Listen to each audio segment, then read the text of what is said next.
ಏನಲ್ವ ತಮಿಳ್ನಾಡಲ್ಲಿ ಒಳ್ಳೊಳ್ಳೆ ಚೇಂಜಸ್ಗಳು ಬರ್ತಿದೆ. ಇದುವರೆಗೂ ಯಾರು ಸಿ ಎಮ್ಗಳು ಯಾವ ಸಿ ಎಮ್ ಇವತ್ತವರೆಗೂ ಒಂದು ರಿಸ್ಕ್ ತೊಗೊಂಡಿರಲಿಲ್ಲ. ಆ ಥರ ಒಂದು ರಿಸ್ಕು ಅಂದರೆ 50,000 ಕೋಟಿ ರಿಸ್ಕ್ ಒಂದು ತೊಗೊಂಡಿದ್ದಾರೆ.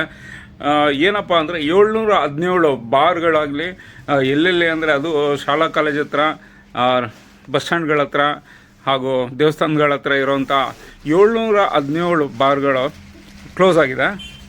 ಇದರಿಂದ 50,000 ಕೋಟಿ ಒಂದು ಬೊಗಸಕ್ಕೆ, ಸರ್ಕಾರದ ಬೊಗಸಕ್ಕೆ ಲಾಸ್ ಆಗುತ್ತೆ ಅಂತ ಗೊತ್ತಿದ್ದು ಕೂಡ ಮಾಡಿರ್ತಾರೆ. ಇನ್ನೊಂದು ಆ್ಯಂಗಲಲ್ಲಿ ನೋಡಿದ್ರೆ ಬಾರ್ಗಳು ಅಂತ ನೋಡಿದಾಗ ಅದೇ ಆದ ಒಂದು ಲೈಸೆನ್ಸ್ ಇರುತ್ತೆ. ಆ ಲೈಸೆನ್ಸ್ನ ಇಟ್ಕೊಂಡೇ ಅವರು ಮಾಡಬೇಕಾಗಿರುತ್ತೆ. ಹಾಗೂ ಕ್ಲೋಸ್ ಮಾಡಿದ್ರೂ ಕೂಡ ಮೋಸ್ಟ್ಲಿ ಈ ಒಂದು 717 ಬಾರ್ಗಳು ಬೇರೆ ಕಡೆ ಸ್ಟಾರ್ಟ್ ಆಗೋ ಚಾನ್ಸಸ್ ಇರುತ್ತೆ. ಅದನ್ನು ಹತ್ತಿರದಲ್ಲಿ ಯಾವುದು ಸ್ಕೂಲ್ ಅಥವಾ ದೇವಸ್ಥಾನಗಳ ಹತ್ರ ಅಥವಾ ಬಸ್ ಸ್ಟ್ಯಾಂಡ್ ಹತ್ರ ಮಾಡೋದಿಲ್ಲ ಅವರು. ಆ ರೀತಿ ಇನ್ನು ಮುಂದೆನೂ ಆಗೋದಿಲ್ಲ. ಬಟ್ ಯಾವುದೇ ಆದರೂ ಇದು ಒಂದು ರೀತಿಲಿ ಅವರು ಯೋಚನೆ ಮಾಡ್ಕೊಂಡು ಒಂದು ಕಡೆ ಲಾಸು ಆಗಬಾರ್ದು, ಒಂದು ಕಡೆ ಇದು ಏನೋ ತೊಂದರೆಯಲ್ಲೂ ಸಿಗಾಕೊಳ್ಳದೇ ಇರೋ ರೀತಿಲಿ ಒಂದು ಯೋಚನೆ ಮಾಡಿದ್ರಲ್ಲ, ರಿಯಲಿ ಗ್ರೇಟು. ಈಗ ನಮ್ಮ ಏನು ಸರ್ ಇದು ಹೆಸರು?